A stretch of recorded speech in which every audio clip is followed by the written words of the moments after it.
Imagine this. You start speaking, and before you can finish the sentence, someone steamrolls right over you. Your instinct screams, "Let me finish." But that's exactly the move that makes you lose respect. Because the second you beg for space, you're communicating that the space isn't yours. And then you step into their game, volume, speed, agitation. But power doesn't live in noise. Power lives in control of the rhythm. And here's the Stoic twist almost nobody uses. When someone talks over you, the most dominant move isn't to compete. It's to stop, cut the sound, hold your gaze, and use a short, surgical phrase that turns their interruption into a spotlight aimed at their lack of control. In this video, you'll learn 6 smart Stoic phrases that make anyone stop interrupting you without raising your voice, without sounding aggressive, and without falling into, "Let me finish." And the 5th phrase is the most dangerous of all because it sounds polite, but underneath, it puts the conversation back in your hands in less than 2 seconds. Most people misunderstand what's happening when they get interrupted. They think the interrupter is winning, and the only way to win back is to push harder. So they talk faster, they talk louder, they start repeating themselves, they lean forward, they force, and the room doesn't read that as strength. The room reads that as need. Stoicism teaches a different principle. Don't fight for what's already yours. Hold it. Epictetus warned that we don't control what others do. We control what we do with what they do.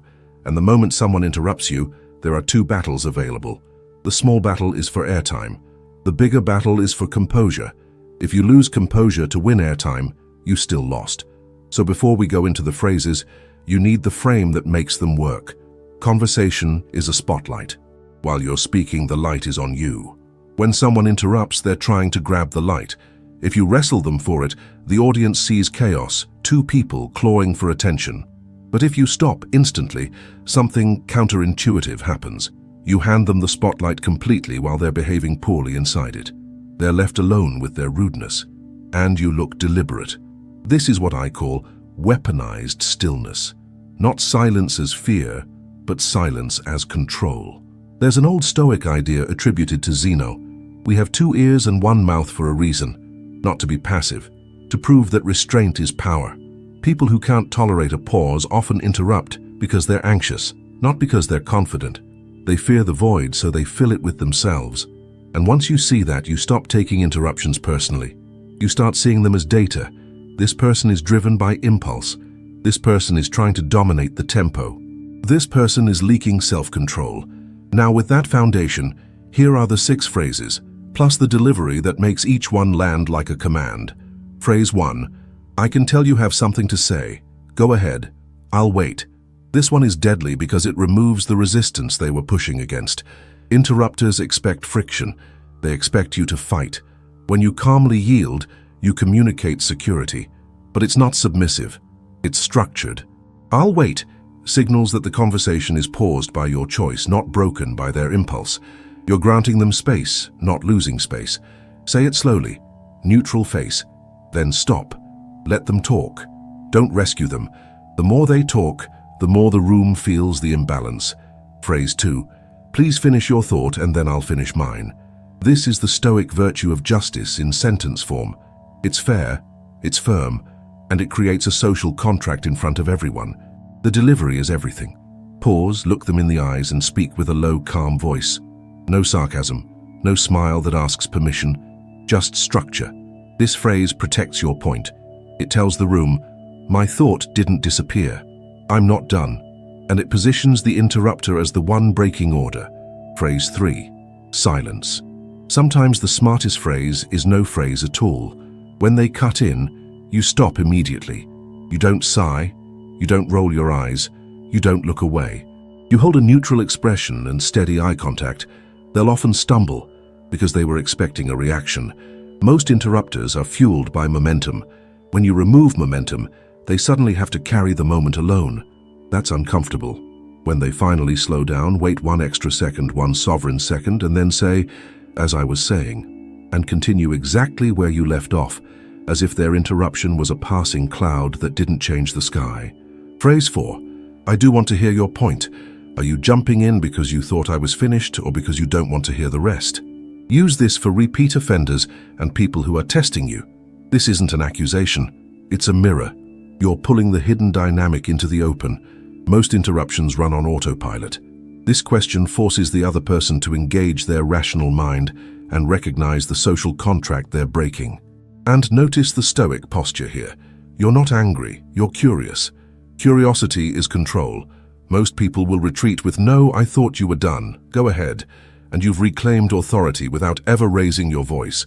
If you're getting value from this, and you want to build the habit of protecting your inner peace and growing in maturity every day, subscribe to Stoic Spring. It's a small action that compounds, because the more you train your mind, the less the world can drag you around. Phrase 5. I'm going to pause you there for a second. I wasn't quite finished. This is the most dangerous phrase because it sounds polite, but it's a boundary with teeth. The key word is pause. It implies you have the remote control. You're not begging, you're managing the interaction. And I wasn't quite finished is a fact, not a fight. Facts don't need emotion. They don't need volume. They just need weight. Most people say this with whining energy. Hey, I wasn't done. The Stoic says it with downward calm. A flat tone. No heat. You're signaling, I value my words enough to protect them. Phrase 6. You seem passionate about this. Why don't you go first and I'll follow?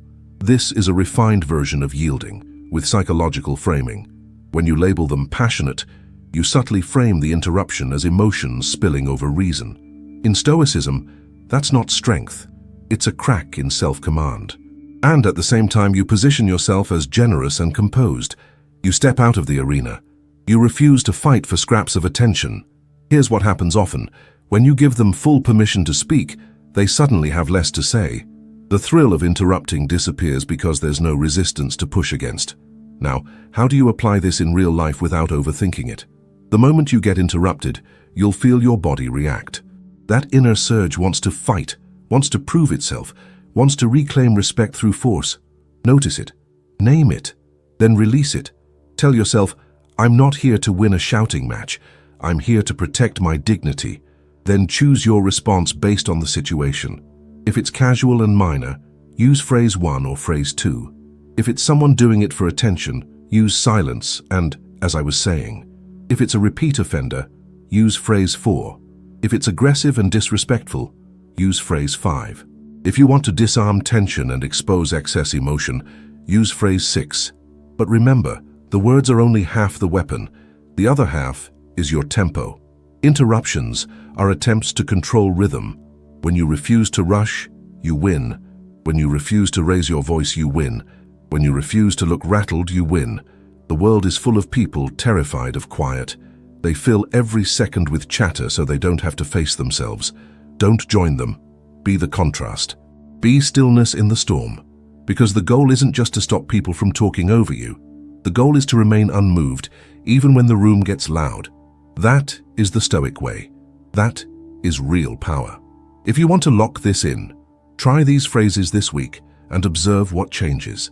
You'll notice something. When you respect your own silence, people begin to respect your speech. And before you go, comment the word composure.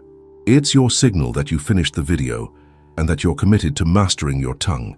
Subscribe to Stoic Spring and turn on notifications. Your life improves when you build the habit of protecting your inner peace and growing in maturity. Stand tall, stay sovereign, and let your silence speak as loudly as your words.